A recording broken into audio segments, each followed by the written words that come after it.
Hey guys, আসসালামু আলাইকুম, welcome to my video. আজকে কিন্তু কোনো রেসিপি নিয়ে আসিনি। আজকে একটা কিউটের ডিব্বার সাথে আপনাদের সাথে ইন্ট্রোডিউস করাতে এসেছি।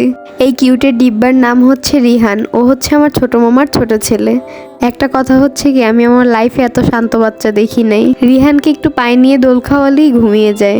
এই তো দেখতে পাচ্ছেন, তার কিন্তু ঘুম এসে গেছে। আর একটা কথা, সবাই কিন্তু মাশাল্লাহ বলবেন, মাশাল্লাহ না বললে কিন্তু নজর লেগে যায়। একটা কথা কি, এমনি আমার বাচ্চা অনেক পছন্দ। তারপর এত শান্ত একটা বাচ্চা যে কান্নাই করে না, নিয়ে কিন্তু অনেক ভালো লাগে। আমি যে শুধু ওকে ঘুম পাড়াচ্ছিলাম তা কিন্তু না, আমি কিন্তু একটু দুষ্টামিও করছিলাম। ও আবার আমার হাত নিয়ে একটু খেলছিল। আমার এই টাইপের বাচ্চা অনেক ভালো লাগে, যারা কান্না কম করে।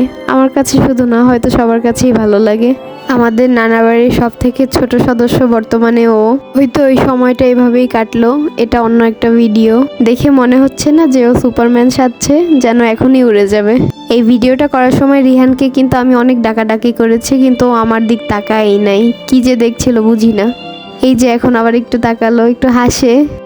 এই যে এই ভিডিওটা, এটার ফুল ভিডিওতেই কিন্তু ওর মুড খুব ভালো ছিল। আর এই ফুল ভিডিওতেই কিন্তু ও খুব অ্যাক্টিভ ছিল। ওর হাসিটা খেয়াল করেন, ওর হাসিটা মিষ্টি না? অফকোর্স সবাই দেখে মাশাল্লাহ বলবেন। এর আগের ভিডিওটা একটু ক্যামেরার দিক তাকায় নাই, কিন্তু এবার একটু তাকিয়েছিল, একটু হেসেছিল। এই যে দেখেন কই যেন যেতে চায়। এই ভিডিওগুলো অনেক দিন আগের। এখন বর্তমানে শুনেছি এখন মামিকে ছাড়া কিছু বুঝে না। দেখেন কত কিউট লাগছে। অবশ্যই মাশাল্লাহ বলবেন, বারবার বলছি মাশাল্লাহ বলবেন। আমিও মাশাল্লাহ বলি, আল্লাহ তোমাকে অনেক সুন্দর করে বানিয়েছে ভাইয়া।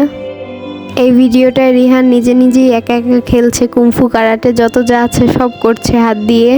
আর হ্যাঁ, যদিও আমার ভিডিওগুলো ভালো লাগে, অবশ্যই লাইক, শেয়ার এবং কমেন্ট করে যাবেন এবং আমার পেজটাকে ফলো দিয়ে যাবেন। আর যদি ওর ভিডিও আরও দেখতে চান, অবশ্যই কমেন্টে বলবেন। আজকের জন্য এতটুকুই। আমার ভিডিওটা দেখার জন্য থ্যাংক ইউ সো মাচ। আসসালামু আলাইকুম।